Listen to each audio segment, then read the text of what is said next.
কাইম শেখ মুরগি চুরি করছে। আরে আল্লাহ,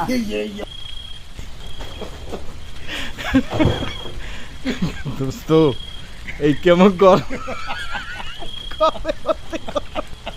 কবে করো মামি দিছে, মামি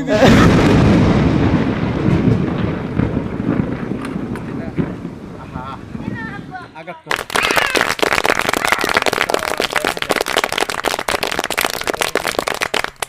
আমরা একটু